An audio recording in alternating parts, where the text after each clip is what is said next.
Hi everyone, I'm with the amazing James Turner. Is it close? Close enough.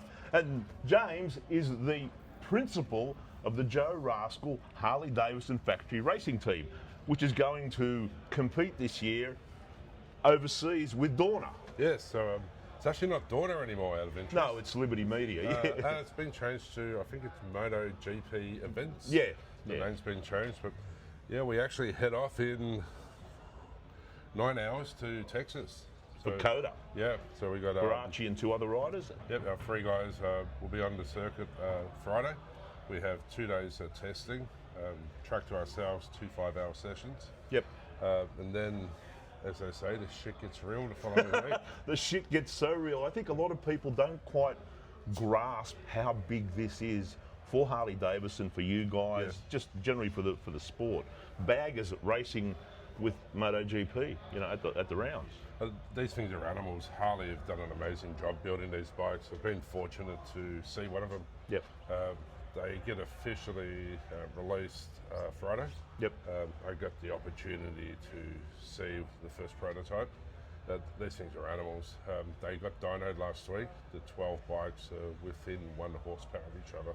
That's amazing. Our bike, it's either 220 or 221 horsepower at the wheel.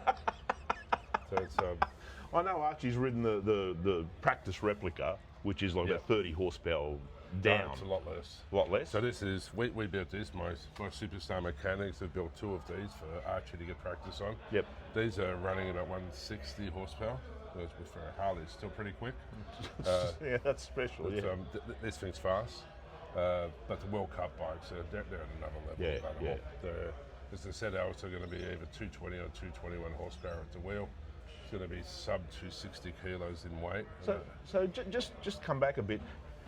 What made you decide that you were going to be a dealer principal in an international race team?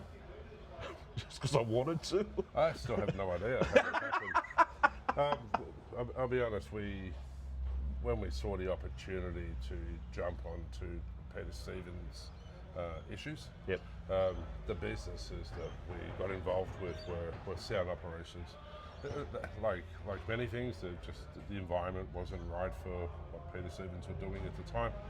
We saw the opportunity, we got on board, and from day one, we knew what the branding was going to be. We knew the branding was going to be on a global basis. So basically, immediately, we knew about the Bagger Cup. We heard rumours about a week to 2 weeks before. So we said to Harley when we were working through due diligence, if this is true, we want in, and this will get us our push into a global base. And that's what happened. We jumped on a plane, flew to Milwaukee, got in front of the amazing Harley factory race team. I mean, it's been a long time since anybody saw Harley-Davidson factory racing on any merchandise. Yeah, they're a bit of fun. The King of the Baggers was the start of it all 4 or 5 years ago now. And excuse me, those things are just animals. But which was actually a great thing for that, you know, old rivalry, Harley versus Indian, you know, which is what it was back in the 30s and stuff, and it was great. You know. We got to see my first proper race a couple of weeks ago in Daytona. Yep. Watching those things banking at on the bank track, 188 mile an hour, they were hitting the bank. Just watching the bikes dance as they were coming off the banking. The Indians were bloody quick.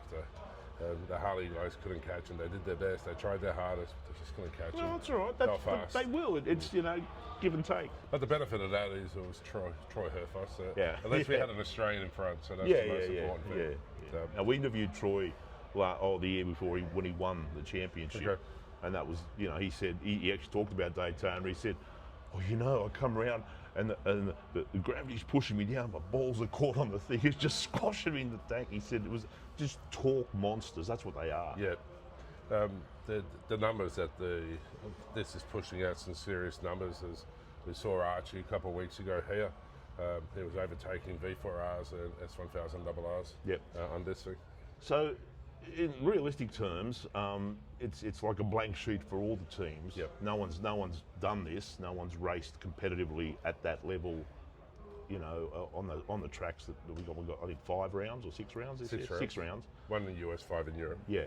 So you've been around for a while. What do you think your chances are, given it's relatively a level playing field? How are you going to go? How's it going to We're not here to compete. We're here to win.